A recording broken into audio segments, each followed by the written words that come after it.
Welcome back to Bat Force Radio. As you'll have heard, we are foregoing the intro music, all the bells and whistles this week. It feels a little too celebratory, though we will be celebrating the career of Neal Adams, who we unfortunately lost on April 28th. So, this week we will be discussing Neal's legacy in comics, as well as the influence he had on the entire industry as an artist who really changed the temperature of superhero comics and was a co-creator of characters like Ra's al Ghul, Man Bat, John Stewart, Green Lantern, uh, tons of stuff that he brought to the industry, to the art. And we're just some comic fans who chat about comics. So to add another dimension to this episode, we wanted to add some thoughts from some of Neal's sort of contemporaries in comics and examine the influence he had on other comic creators.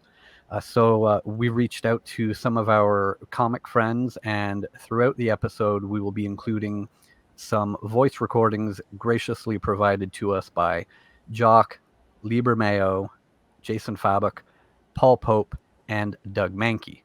But here live with us this week is TZ in Jersey. Hola.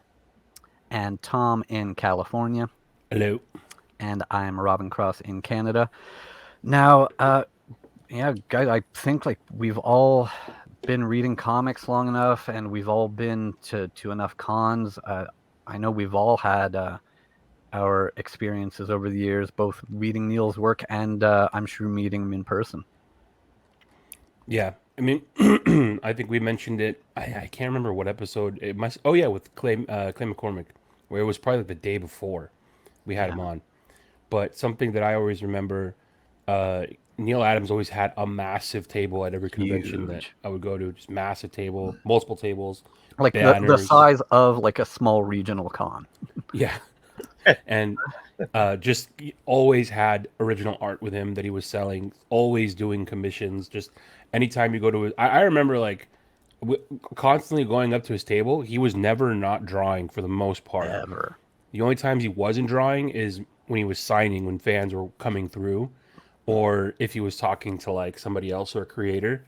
But even then, he was always sitting down with his sleeves rolled up in his dress shirt and his tie. Always had a dress shirt, always had a tie, always had khakis, and he's always drawing, always in between talking and all that.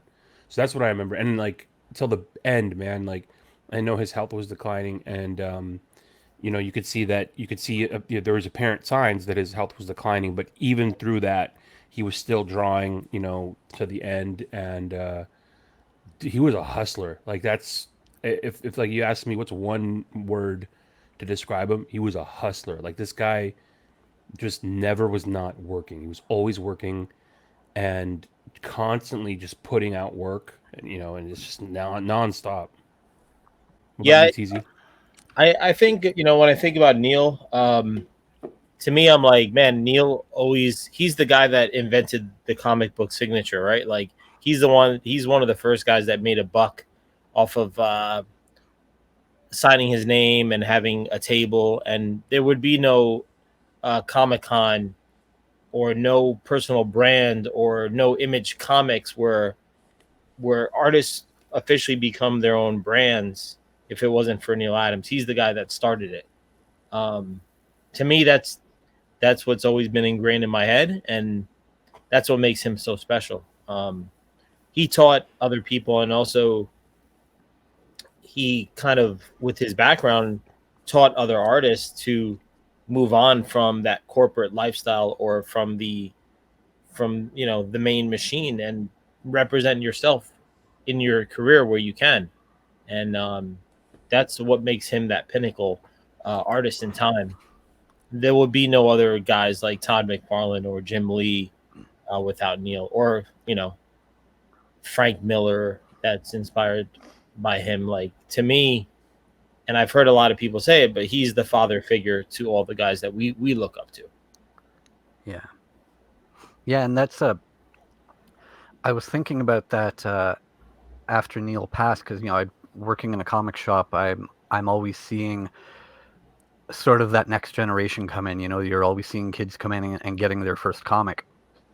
And I was thinking about that with Neal. Like, 10 years from now, a kid will be born who will get into comics 10 years after, so 20 years from now, getting into comics. And his favorite artist will be someone who was influenced by someone who is influenced by Neal Adams. And, so he's influential today. He was influential 30 years ago. He will be influential 30 years from now. That's not going away, that effect that he had. Yeah, the perfect word to describe him is he. And as time goes, he's timeless. What he does when I was kind of flipping through some of the trades that I have of his older stuff, and you look at it and it still looks fresh to you. You see that transition where he is the father of the Bronze Age. Like, he created the Bronze Age where Batman was not pulpy and campy. He made it cool for adults to grow up and still read comics. It wasn't that bubblegum Batman of the Golden Age and the Silver Age. There were social problems, and Batman responded to his time era because of the art of Neal. Yeah, he added a lot of drama, like Right. specifically to his covers too. I remember, if you think of Neal Adams, first thing I think of is Neal Adams covers, his cover work. Sure. And that was huge. Like, I'll put some up real quick, but some of the most famous stuff, obviously, some of the Batman covers that he did, and that one in the middle right there. I don't know if that was the first one I ever saw, but like one of the ones I think of big time when I think of his work. That 251 Batman with the playing card and the Joker, like, that's just, look at the dramatic, placement of the characters, and just the way he uses drama in the cover. It just you immediately just want to buy the book just based off the cover because it's so awesome and dramatic. Do you guys remember do you remember what the first do you remember what your first Neal Adams image was? I was trying to think of that, and it's funny. I don't think I can pinpoint what exactly it was, and I think it's because I can't remember a time not knowing him and his work. Like, it feels like as long as I knew comics, I was familiar with his stuff. Like, he was right there from the time that I got into comics. I thought I had uploaded it, but one of my favorites was the Demon of Gothos Mansion. It's issue 227, and I thought I had uploaded it on here, but I do not have it. I actually have that one included in the YouTube thumbnail for this episode. Okay, good. So yeah, that's another great one. That's the one that'll be in there. So that's the first. I don't think it was the first Neal Adams image that I saw, but it was the first one where I went, "Oh shit, that looks dope!" And I think it was the first time where I really stopped to break everything down. And two reasons. Number one is so when I think of Neal Adams, I always think of that cover now, and that's the first thing I think of. And number two, there's an Austin-based print shop called Nakatomi, and I think his name is Tim Nakatomi, and he runs Bernie Wrightson's the Bernie Wrightson estate. He now is the guy who kind of runs the art department of the estate and selling the official prints and putting together the Indiegogo campaigns that they've been doing. And he did a version of it. He basically did a homage to that as a poster, and it's fucking awesome. And I mean, obviously the original's awesome, that one's awesome, but that's one that comes to mind. And then I think one of our guests that we got some info from or some insight from also mentioned this one as I think his introduction to it. Again, the drama, the Ra's al Ghul with in the silhouette in the background and shooting Robin dead. That's crazy. That cover, if you think about the time, it's Robin getting shot. Yeah. With a Luger. and that being just a big iconic issue itself, aside from the cover, that's one of the issues I have hanging on my wall. That's the first appearance of Ra's al Ghul. Yeah, so that's and then speaking of him as a character, issue 244, yeah. And this one's so iconic that it was kind of reimagined in the animated series when Batman and Ra's fight each other, and they take their or Batman at least takes his he takes his suit off, but he keeps his cowl on, and they Yeah. fight. And also the CW Arrow TV show Oh God. co-opted this scene, having their Ra's al Ghul fight instead of Batman.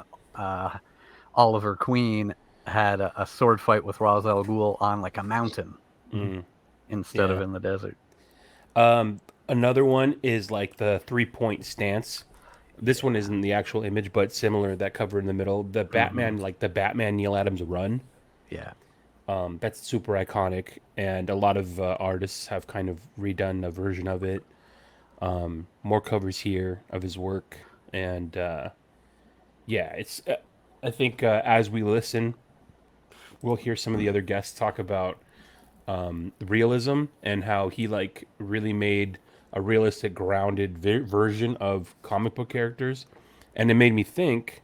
Hearing just as I was quickly putting those together, I realized some of our favorite comic artists, like Jason Fabok, David Finch, Lee Bermejo, guys like that are like super hyper realism, especially Bermejo. I mean, they try to go for as much like grit, nooks and crannies, every little wrinkle in the face. Yeah, like Lee's art looks more real than I do.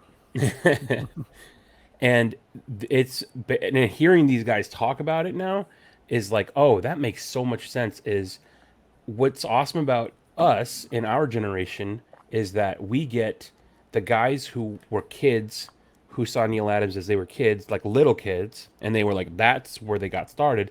But then the 90s happened, and then they got to see like Silvestri, Jim Lee, Todd McFarlane, all those guys. They saw their work, and they're like, oh my God. So they had that realism. Then they had the 90s, like massive, just, huge, roided out, big, bombastic. And they combined, they like mixed that with their art, and so now that's like what Clay Mann is. That's what Jason Fabok is. That's what Lee Bermejo is like. It's 90s plus Neal Adams, and it's like we get to have that now, and that's what I was thinking about. Is that's kind of where I see the inspiration the most is amongst those guys. And one thing I do want to point out, bear with us as we talk ourselves here and as we cycle through these voice recordings that you're going to hear. You're going to hear some repetition of things about Neal.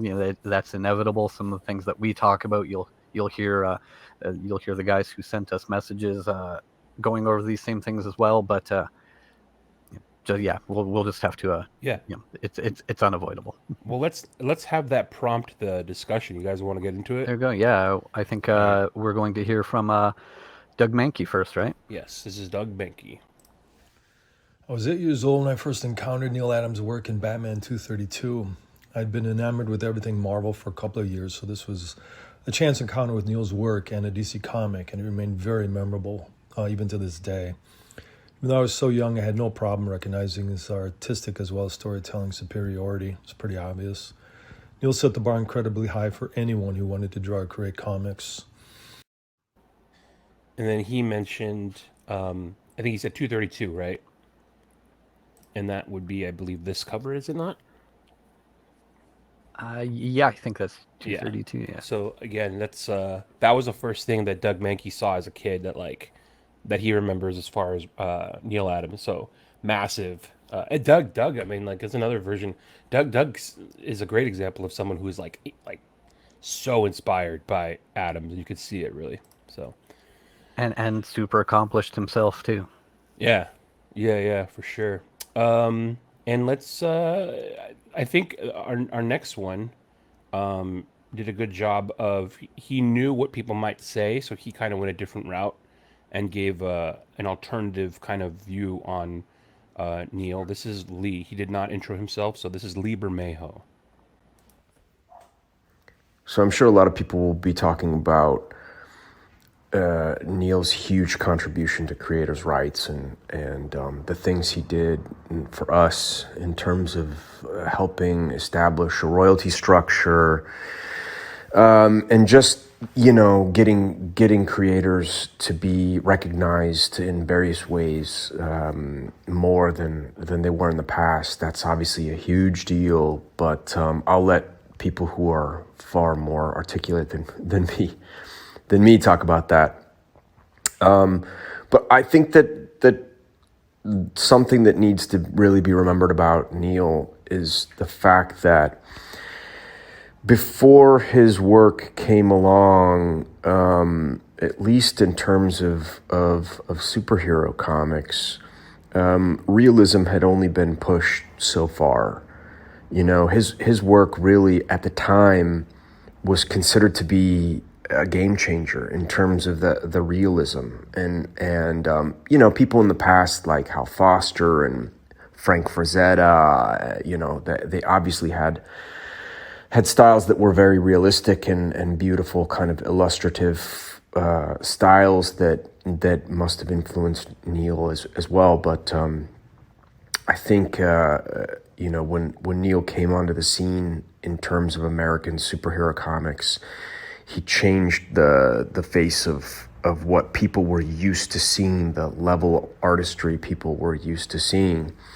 And now these days, it's difficult to look at that work with the same eyeballs because there's been a lot of examples of people who've taken that baton and run with it and done other things. We live in a world with Alex Ross and Bill Sienkiewicz and people who've arguably pushed realism farther than anybody else. But Neal's work at the time really blew that door open on that. And I think that he enabled people to start to think about those stories as being something more than just throwaway entertainment. I think that the realism that he presented allowed readers to interact with those heroes and those worlds more than they ever did. It was clearly the case with Batman. What he did with that character was game-changing in the sense that he really took him back to his darker roots, but also gave him this figure and backgrounds and musculature that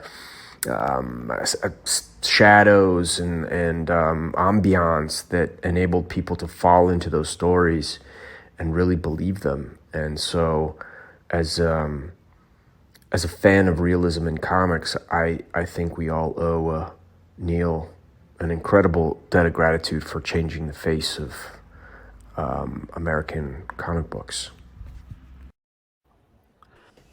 Awesome insight by our buddy Lee Bermejo. One that Lee touched on there that I just wanted to, he sort of glossed over it at the beginning as something that he knows people are going to talk about, but it makes me want to point out specifically.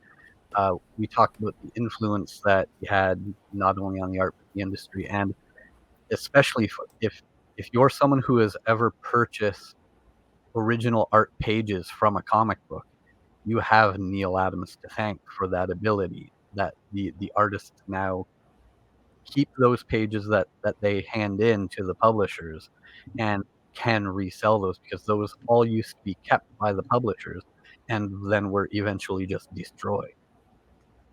And Neal fought to change that, and that became another massive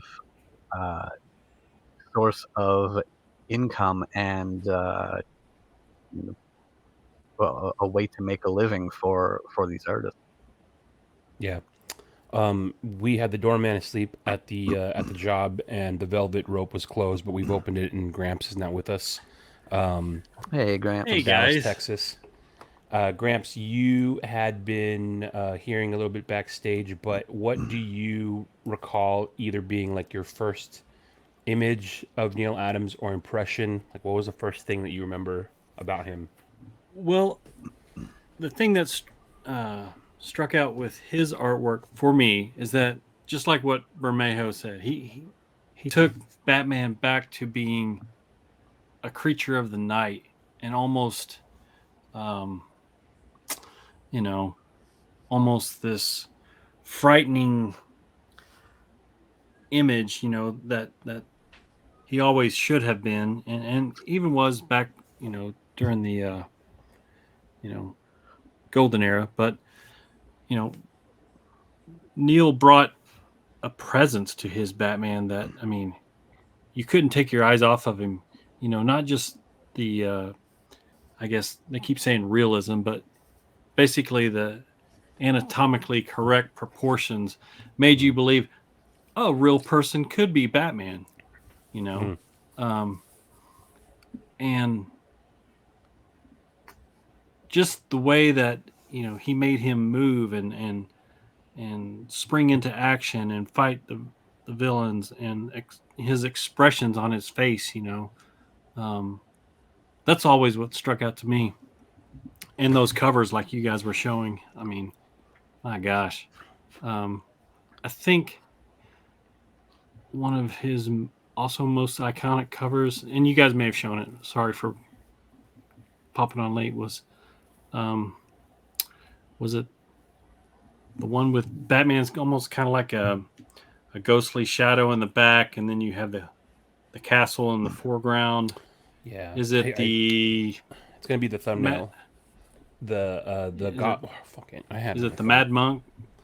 Yeah, it's the Mad Monk issue. Yeah. Well, that's two different issues now that you mention it that I'm thinking of. So there's Demon of Gothos Mansion, and then there's Mad Monk. Both of them are similar, but they have like those two covers are so badass. With like the woman kind of or she's being chased by the Mad Monk, and he's like that silhouette of Batman in the background. That is one of the ones that like so sick, dude. And if anyone wants to look it up, the Demon of Gothos Mansion is Batman number 227. Yes, that's the one. That's the one. And then Gramps, you were also mentioning the realism of the body and looking like it's an actual man under a suit. That's a good example, right there. Yeah, you give that hairy chest Batman. 70s chest hair. Yeah, but I forget. Yeah, like you. That's definitely a good point, Gramps. That these are real. Like, you know, they're not like those bodies are not like roided out bodies. Those are like that's just a very athletic man. And right. It's a And I mean, you know, the thing is also, you know, for the time, I mean, in the mid 70s, you know, working out wasn't like a thing, you know. I mean, this is how men looked. Yeah. Watch, you know, the movies from that era. This is what your, you know, normal man looked like. I mean, yes, he is a little bit more muscular than just a normal guy and should be, but he's not like overly proportioned where he looks like just some, you know, god. And also, I don't know if he designed it or not, but this has always been my favorite title on the comics. The logo. The logo, yes. Yeah. He had a lot of his covers were with that logo in the back. And he also expressed fear on Batman's face like no one else, I don't think, had before that. Yeah. You know, that sort of emoting through the cowl. Like horror. You know, you were talking about other artists that he influenced. One of my favorite artists, and I think that has, you know, a direct reference, and I wish he were still here to talk to us about it, but was Norm Brayfogel. Yeah. Norm just seemed to be like, he captured that essence of you know, the realism, but also kind of expanded it and chose his own style, but it was definitely there. And like you said, in the facial expressions. Yeah. Brayfogel, go ahead, tease it. I like what Lee was saying with, I mean, he nailed on all points, but and it kind of speaks to his art too, but you see the anatomy and the realism, but there's this illumination in every single scene, and especially in the covers, where it just illuminates, and there's a vibrancy to it. There's a tone. It's very cinematic. That's what he started. No one else did that before his time. And I think coming from his background of not starting his career with DC, where this guy was in advertising and he did horror comics, he knows about storytelling through his drawings without even writing a word, right? So that's what makes him so incredible. Like, these collages are really cinematic posters that you're seeing, even in his pages. Like, there's such a storytelling element without the words even put on page when you see his artwork, and that's what's inspired everyone. Have you guys seen his Conan the Barbarian covers? Mm-hmm. Oh Yeah. my God! He's got a big barrel chest on that Conan. I mean, it's just unreal how good those are. Remember that zombie Batman story he did in, I think it was in the last volume they did of Batman Black and White. Mm-hmm. It was where he used the zombie idea to reflect real life situations that would make Batman powerless. So it would show Batman being strong and powerful, fighting crime. But then when it came to like social injustice, like a mother who's was being evicted from her apartment or something, that Batman showed up there because this woman was in trouble. But then when he finds out what it is, like, well, Batman lost his power because this is someone who needs help, but Batman couldn't help, and he withered into this zombie looking Batman. And then DC did a black and white statue of that. Neal hated that design, like for a statue. That was funny that because I love it. Yeah, I own it. I'm looking at it me right too. now. Yeah, Mine's right over there. Yeah, Marilyn loved it. Yeah, me too. I had the opportunity to meet him twice, and I bought a print of the zombie Batman and also a Walking Dead where he has Rick firing a pistol, blowing the head off of a zombie, and he was just like, he was like, I don't know why people like these zombies, but that's what sells. So I just keep drawing them. That's funny. That's funny. Let's hear from our good friend Jock, shall we? Yes. Hey everyone, this is Jock here in my studio in southwest England in the UK. Just want to share a few thoughts about Neal Adams. Growing up in the UK, I tended to be, I was more into 2000 AD, which was the comic that I read growing up. I wasn't so much of a DC and Marvel fan, really, or in as much as I didn't really have access to them when I was young. But we used to have kind of like occasional sort of, Christmas time. They were called annuals, and you get this hardback reprint that was published by someone in the UK with some Superman reprints or some Batman reprints. And, it's only in sort of later life I've realised that the Batman reprints, the ones that really, that I remember that really struck a chord were pretty much almost always ultimately drawn by Neal Adams, with maybe Dick Giordano inking, and he just had like a gravitas and a reality that I loved, and brought something quite special to the character, took him back to his roots a little bit, and so even early on, when I wasn't really aware of the sort of mechanics of making comic books and drawing comic books, I was sort of aware of his kind of visual stamp, and as I talk to you now, I'm finishing up my own Batman series, Batman One Dark Knight, issue 3. And my studio is covered with mood boards. I've got these kind of like, 2x3 foot boards, maybe 6 to 8 of them, covered in printouts of various kind of Batman art that I love and appreciate. That is over my drawing board as I work, trying to sort of be immersed in kind of the Batman's visual language that I love, and to try and bring to Batman One Dark Knight. And Neal is all over it. It's as I look around now, there's a lot of guys on here. Bernie Wrightson from the Swamp Thing issue in I think it was number 7 in the 70s that he did with Batman. Made an appearance with some beautiful panels with his cape flowing. There's who else have I got? I mean, there's all kinds of stuff. Mazzucchelli, Klaus Janson, some terrific stuff. But there's maybe 1, 2, 3, 4, 5, 6, 7, 8 at least very striking, famous Neal images. And that's what I love about him most, is that he was able to create the iconic imagery using Batman and his cape and the way that it flowed, and actually just the way that he drew the figure was pretty special for that time. I would say the anatomy is super good. It's dynamic, it's flowing, it's exciting, but it's also kind of grounded in reality. And that's always been something that I've sort of gone for in my own work. And again, not necessarily that he was ingrained as I was growing up, but I realise now just what an influence he's had on me over the years. I know it's very sad news that we've lost him, but not to be too melodramatic, but people live on through the things they do, and as I'm sat here talking to you guys, Neal is surrounding me right now, which is something.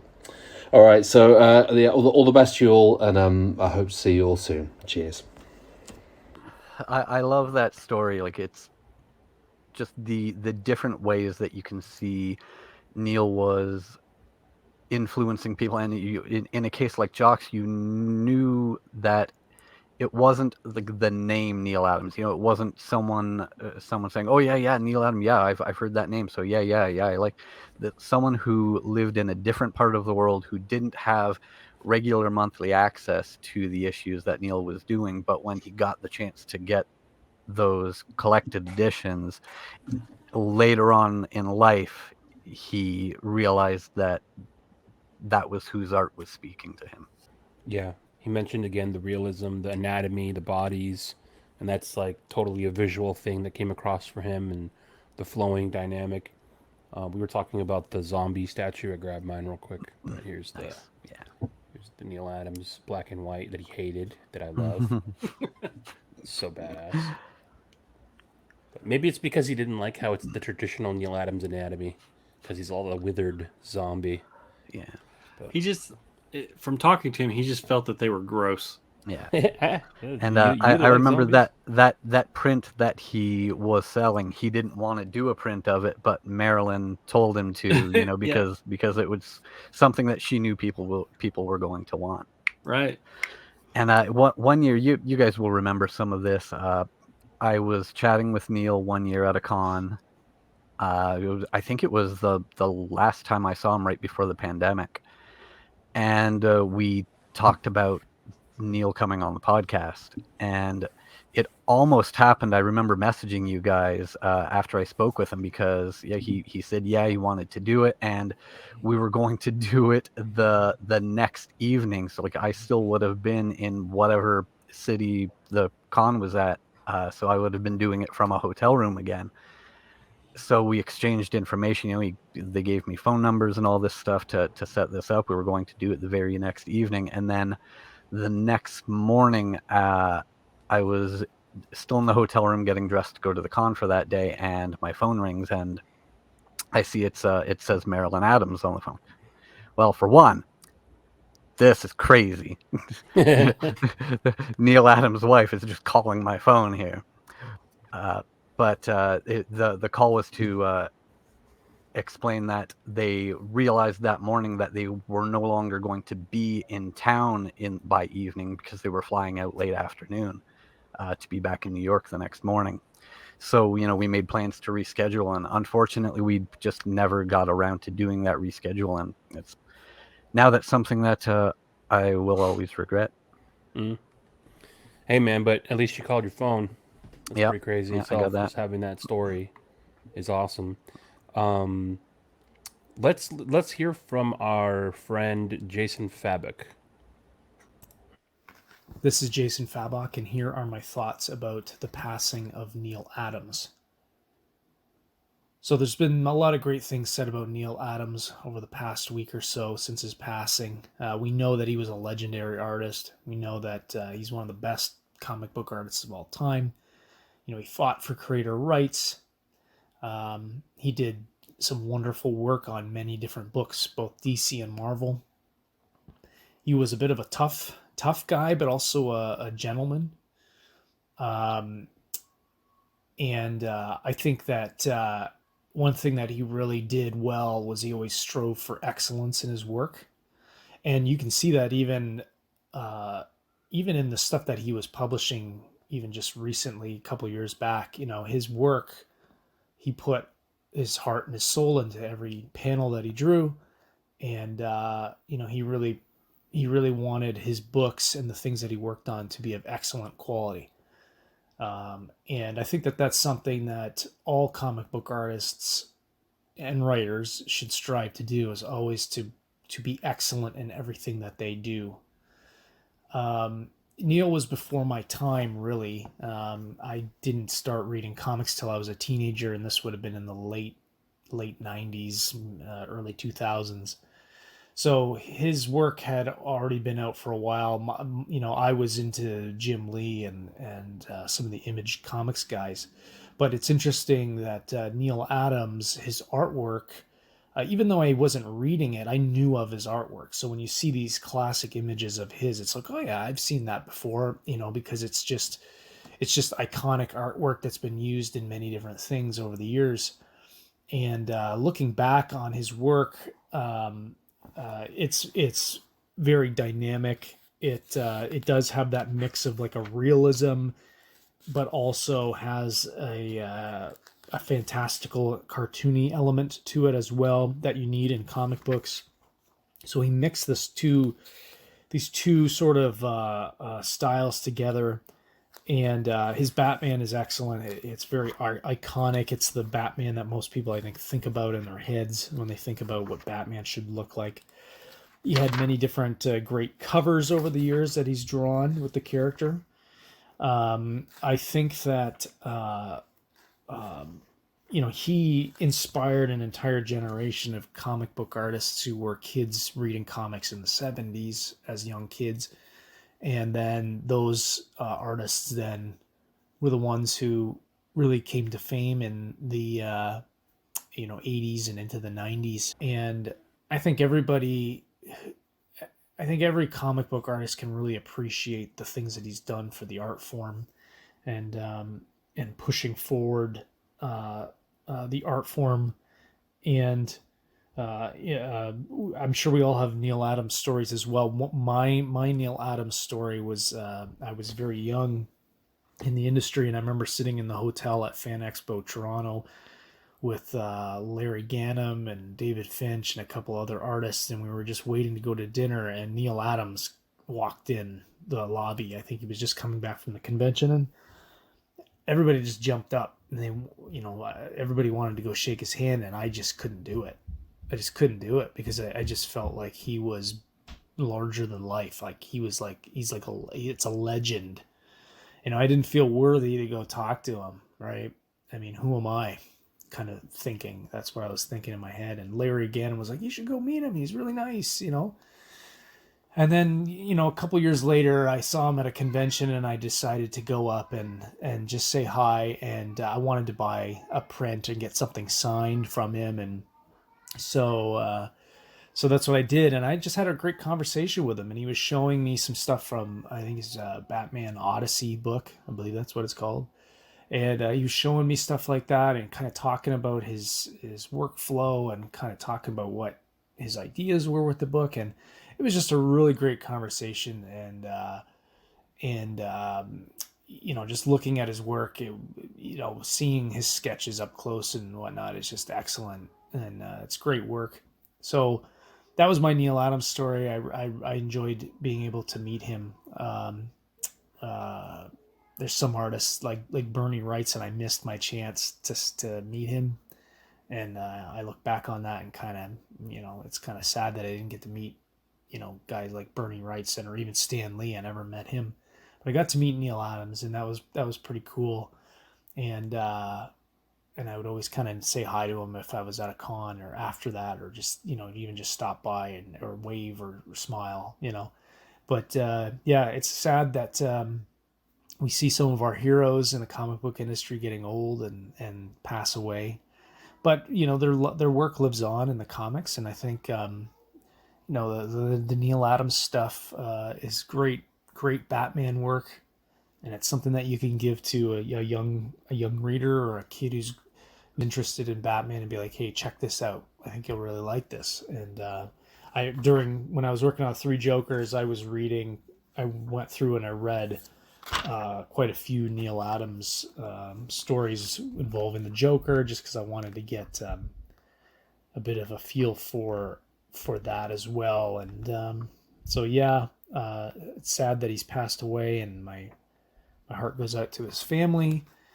But again, it's something that he's left his mark on the industry, and his and that inspiration and that mark will keep growing, and just like people are still interested in Jack Kirby, or Steve Ditko, and the same will go with Neal Adams. I think people will still be looking at his work in 30 to 40 years and still really appreciating it, and it'll inspire other generations of artists who will come after. Very well said by Jason Fabok. Yeah, I love that everyone does have a Neal story, and it reminded me of I think this was at the last San Diego before the pandemic. I was there with my friend Dave. Tom, you'll remember Dave from our trip to San Diego. He was in his full Plastic Man costume. He has the hair and the glasses. He naturally has a resemblance to Plastic Man as it is, so it really plays well into the. He had the whole suit and the long arm, and we were passing by Neal at one point, and Neal called him over for a photo. Yeah. So that's really cool. Did he use his extended selfie hand to do it? Not for that one. I grabbed his phone and took the photo for that one. But yeah, the selfie hand was very cool too. We do have the video of us with Bruce Timm. That's funny, man. That's so funny. Yeah, he's I remember Neal. It's funny because I think, was it Jason that just said that he was a tough guy, but he was also like a nice guy too? Yeah. Like Neal, he was, he's getting older at the end there, so he was from an older generation. You can tell he was Neal Adams because he didn't give a fuck about what you thought about him, and he was just gonna do what he wanted to. Exactly. And that's kind of why he was so successful in getting rights for so many artists, is because he was like, no, like, fuck you guys, like, you're gonna pay us or else you're not gonna have us. But one thing that I remember is, like, it must have been like it was San Diego, it was near the end of the con, the day at least, and like, he must have been tired. I mean, he'd been there since the doors open. So some guys going through the line, I forgot what the guy's name was, but like, the guy's like, oh, this is my name. And then like Neal was just like tired, and he's like, oh, can you sign it for my son? He's like, all right. And he goes, what's your son's name? He's like, oh, his name is this. He's like, isn't that your name? And he's like, yes. And he's like, you named your son after yourself? He's like, yes. It's also my grandfather's name. And he's like, man, break the chain. Like, it's like, how boring. The guy's like, yes, it's my name. It was also my grandfather's name. And then Neal was like, boring. But like, oh man, Dumb, it's funny. hate it. But yeah, Neal comes from that generation of the guys like Jim Steranko, Jim Steranko, the man who slapped Bob Kane in the face at San Diego. Yeah. Yeah. Oh man. Yeah. So it's always fun to hear Neal Adams stories from people, and I was trying to look for it, but I don't know if it's because like they took it off and now it's part of his like network that you had to subscribe for. But Kevin Smith had the best interview, like hands down the best interview with Neal Adams, because they sat down for like 3.5 hours, and it was just from start to finish, like from his birth to his present day, how he got into comics, what he's done, how he fought for creator rights, what they used, like he was the one that was telling the story about how before him they would just take all the original art, and after they were done with it, it would just get stacked into a storage room, and they had a guy whose whole job was to shred it all. That was his whole job. Like just to shred art. So nuts. insane, dude. And now, hearing them talk about that, I don't think people like, especially like casual listeners or casual comic like fans, they don't understand that artists are not like rich. They have to bust their ass just to make ends meet, and the only way they live comfortably is if they have like an exclusive deal with whomever is paying them, because these guys are all contract employees. They're all like 1099. They don't have like benefits. So that's why Neal took it upon himself back then to ensure that if you're not going to give us like the benefit of having a salary or benefits, you're going to have to pay us, and you're going to have to give us our art back, because we have to make money to live. And well, so, he really taught artists to invest in themselves too. Invest in their future. I know he taught a lot of them, how to financially plan for their future as well. One thing that I always took away whenever I saw him at conventions, he was always drawing. He was never the guy that was at panels and doing all that stuff. He was working the entire time. And in, signing stuff, I mean, he always had long lines to sign. If you bought prints, you could immediately take him over to sign for him right there, or books. So he was a hardworking guy. Yeah. And I hate the connotation of this word, but Neal was woke in his time. I cringe to say that word, but as being part of the creation of the John Stewart Green Lantern character, there we go. He was the one who wanted to, I believe his words were, hit Guy Gardner with a bus and introduce a new Green Lantern. And he wanted it to be a person of color, and he was adamant that they were not going to. I believe it was Julie Schwartz was the editor at DC at the time. He was running things, and they were not maliciously, but they were making the same mistakes that you would expect them to make, because they just didn't know better.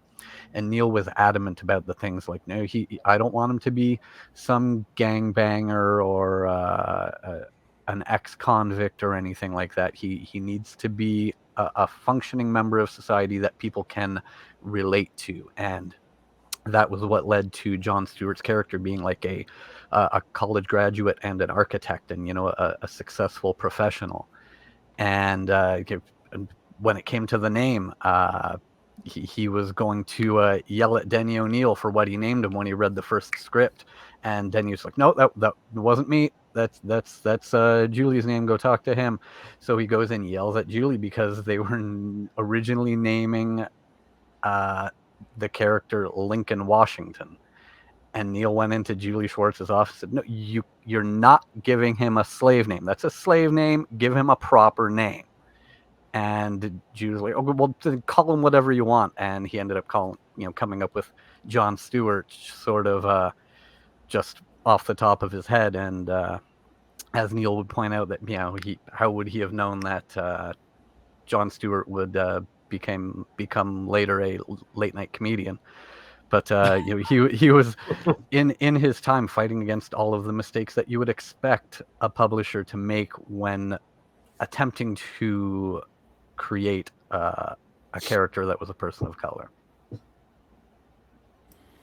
Yeah, just constantly kind of above or ahead of the curve, and just constantly thinking, a couple of steps before everybody else. And I think that's obviously came through in his art, and then also in just what he was, like you said, Gramps. He's making sure to take care of the future and not live too much in the present, always knowing what's kind of coming down the line. But we have one more person to hear from, and I don't think he does. We haven't heard many places where he can be heard. So this is a real treat for us to hear from Paul Pope. So here is that. Hi, this is Paul Pope. Just a word about the great Neal Adams, the mighty Neal Adams. He has had such a large influence on the industry, it's hard to really estimate. Not just here in the States and North America, it's, I think, worldwide at this point. And I've been thinking what one could possibly say about him at this point. This point's probably been made at other times as well by other people. I think for the Silver Age artists, like you had the one end of what we would call like the high style of Marvel and DC would be Kirby or Ditko. Like the artists who had styles that were very flat in the best possible sense, a little bit grotesque and cartoonish. And then you had Neal Adams, who brought a level of realism to his drawing, even though a lot of times it was hyper foreshortened. Some of his anatomy would be improbable at times, but it felt real. So I think that was an important addition that he made. And then, from there we had many, many artists who credit him as a major influence. I would imagine, even though the contemporaries, Gene Colan's career is probably one of the beneficiaries from Adams' arrival. And I believe Jim Lee's a fan as well. I think I've seen he cited Adams as a big influence.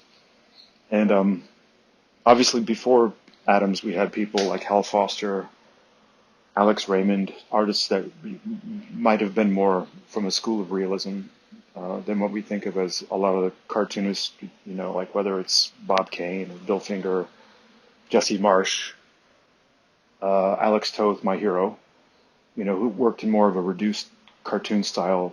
Neal brought in a kind of a physical dynamism that we hadn't seen before, outside of the artists I mentioned before. Maybe Bern Hogarth, although I'm not the biggest fan of Bern Hogarth. So,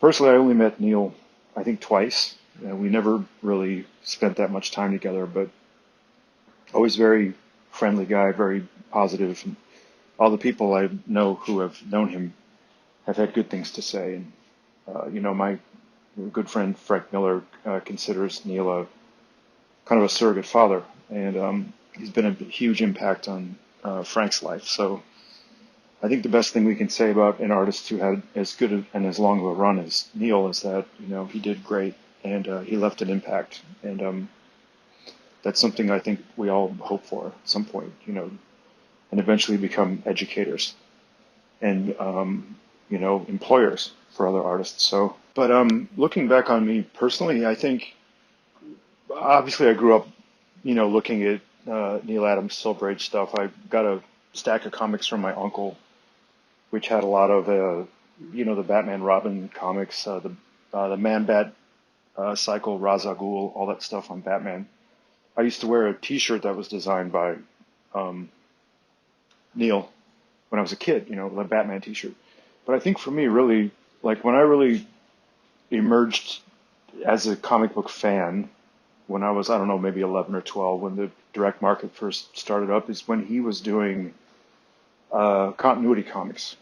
He had that strip called Miss Mystic. But he also published his anthology Continuity. That was the name of it, and it's also the name of his company. He published a ton of great stuff. Vivid color. It was a really nice magazine and kind of leaning towards science fiction, a little bit of adult material, maybe you might say, but nothing any more salacious than you might see in Epic magazine, and actually a lot of the same talents in some cases. But he published Michael Golden, another hero of mine. I think obviously Golden has a debt to Neal as well. So I think for me personally, because my career has been a little bit more of a balancing act between indie and mainstream, I thought that was really inspiring how he already had his chops from all of the must be thousands of pages of work he did for Marvel and DC, not to mention his commercial advertising stuff. Then he started a publishing company and published a lot of other artists, and to me that was really eye-opening because that felt very groundbreaking at the time. Obviously I was aware that Mobius and his compatriots started Metal Hurlant, and then that became heavy metal, of course, and so I felt like that was him doing something in an entrepreneurial sense that was bringing new life and new blood into the industry. So for me, that was the thing that I liked. And when I talk to Neal, I mainly talk about that stuff and about, some of the artists he worked with. So I suppose the other elephant in the room here, which I should probably comment on, is that, Neal was center with trying to uphold artist rights to get back the original art from the publishers, particularly championing Kirby. I could tell you some stories about some of the things I've heard that have happened to, like, Karl Barks's originals and Kirby's originals and all that stuff. And I think, it's something very important that Neal did at a time when a lot of people weren't aware of the value of the original art that, now is highly praised. So that's another important thing he did. It's from sort of an artist activist point of view, I guess. So, I mean, this guy really is a titan. And, if I call him the mighty Neal Adams, I mean, there's a reason for it, right? So that's what I have to say for this great artist. And we're fortunate that he arrived and he did the work he did. So, again, thank you. Yeah. Paul Pope alluding a little bit to I mean, I can't even believe Jack Kirby art was probably shredded. He didn't even want to say it. He didn't even want to say it out loud. No, it's didn't want to swear like that. Oh man, but that's pretty much what he was saying. So yeah, that's unbelievable. And I like I said, I don't remember why, or I'm assuming it's because it was pulled off of like YouTube and streaming platforms to kind of go into his subscriber material on like Smodcast on his website. But I hope there's a place where you can go listen to that Neal Adams interview with Kevin Smith, because he goes into great detail about that specifically and talks about how that was just like stuff that was stacking up in the offices. But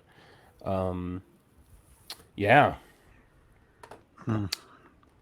Just crazy hearing from another person, like that lineage of influence. Obviously, as we had talked about, and Paul mentioned it too, the influence that Neal had on Frank, and Paul being so tight with Frank, and obviously influence being there as well. Man. I don't think many people touched on Man Bat too. Yeah. One of my favorites. I mean, awesome character, awesome cover, awesome art. Potentially something that could still be used, like as far as films. I know they did it in Arkham. Probably the best version is in the animated series, aside from the comics. But like, I love that shit. The monster stuff, the weird characters like that, and that's one of them that's like so sick, like so awesome. And so many different artists and writers have reused that character over and over again because they probably loved it from when they were kids looking through the Neal Adams stuff. So also Dead Man too.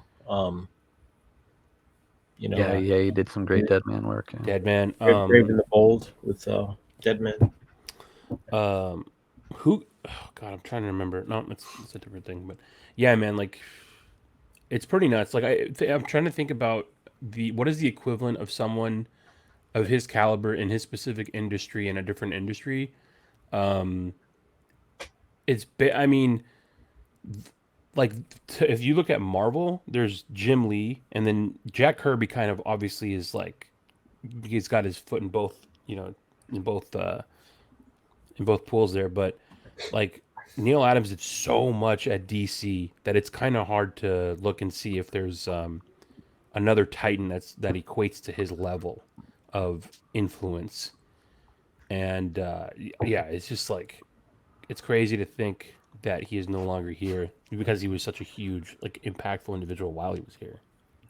Yeah, and it's also like I said before, like his presence started a new era in Batman, right? So it's like the Bronze Age. I think is considered most of his, his early work and him changing Batman. Not a lot of artists can say that, Mm. And That's not guys that he's influenced, just like Frank, or what Frank did for Batman is the same magnitude, because of him. and together, Neil and Denny O'Neil rescued Batman comics in the years after the 66 Adam West series ended, when the sales of the comics just dropped because there wasn't a TV show supporting it anymore, that weekly commercial for the character. And that was when they let them sort of reinvigorate everything with that darker look and tone, and really saved the comics. Yeah, and, and I think Neil also felt that as much as Batman 66 was so important, he knew that it was really a parody. Like as much as we love it, like it was something missing. It was humorous and it was a joke. And what he did is he made it. He plugged it into like real life situations. Like it looked real and it was reflective of the time. So he pushed it to modern times. Do you guys? It doesn't even have to be something that he even drew, but something that is influenced or inspired by him. Maybe it was a character of his. What's the last thing that you guys like grabbed that was a Neal Adams thing? Because I was just thinking about it. So I just grabbed a cover of, I want to say it's Justice League Dark. It's a variant by Clayton Crane, and it's a man, and he did a bunch of them. But there's a man bat, and it's just like a man bat portrait, and it's so sick. And I'm like, God, that man bat is so dope. But that's like I think the latest thing I got in the last couple of months. That was obviously a Neal Adams influenced cover because it's his character. But anything, what was like the last thing you guys remember of like Neal Adams touching that you grabbed? I grabbed a Daredevil number 15 cover where it's Daredevil and Bullseye passing each other kind of I guess they're mid-flight, jumping side by side, and they're each turned around. Daredevil's throwing his baton, and Bullseye is firing a gun. And I got a trade of that Batman Odyssey. I haven't read it yet, but I just got that from a friend.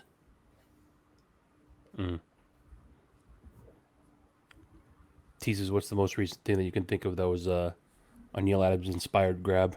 The one that I remember that I bought was right before the pandemic, and it's funny. He was at this very small con, and it was at this high school in the city, and it was all the proceeds of this con were like to raise money for the kids in that design school. And Mazzucchelli was there, Klaus was there. I was with Bat Force Times.